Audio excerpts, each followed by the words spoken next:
খুলনা জেলা রেজিস্ট্রার অফিসের জরাজীর্ণ ভবনে সংবাদ প্রচারের পরেও টনক নড়েনি কর্তৃপক্ষের। অবশেষে সেই ভবনের ছাদ ধসে পড়েছে। প্রবল বর্ষণের ফলে ছাদ ধসে পড়ার ক্ষতিগ্রস্ত হয়েছে খুলনা, বাগেরহাট ও সাতক্ষীরা জেলায় প্রায় 200 বছরের পুরাতন 150 দলিলপত্র।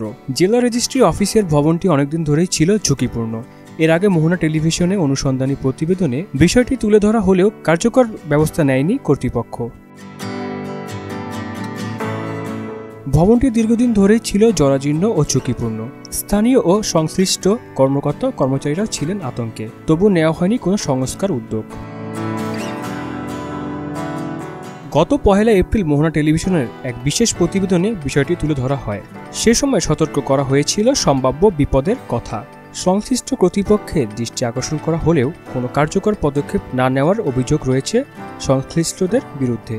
ছাদ ভেঙে ধসে পড়ার বর্তমান আতঙ্ক বিরাজ করছে কর্মকর্তা, কর্মচারী ও সেবা নিতে আসা সাধারণ মানুষের মাঝে।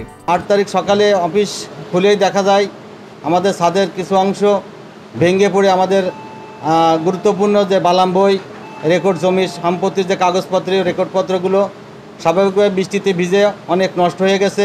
জেলা রেজিস্ট্রার অফিস, সেখানে প্রতিদিন শত শত মানুষ জমির দলিল সহ গুরুত্বপূর্ণ নথিপত্রের কাজ নিয়ে আসেন।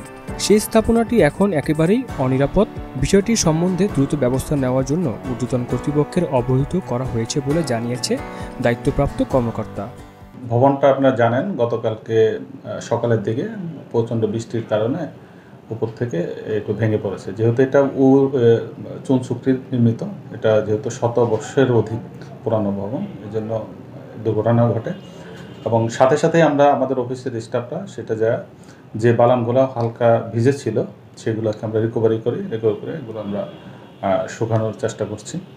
আর সাথে সাথে এর সার্বিক পরিস্থিতি নিয়ে আমরা ঊর্ধ্বতন কর্তৃপক্ষকে অবহিত করি। তো ঊর্ধ্বতন কর্তৃপক্ষ মৌখিকভাবে আমাকে নির্দেশনা দিয়েছেন যেন ভাড়া কোনো ভবন আশেপাশে পাওয়া যায় কিনা তার জন্য সর্বোচ্চ চেষ্টা করা। ছাদ ধসের এই ঘটনায় কেউ হতাহত না হলেও বড় ধরনের দুর্ঘটনা ঘটার সম্ভাবনা কিন্তু রয়েই গেছে।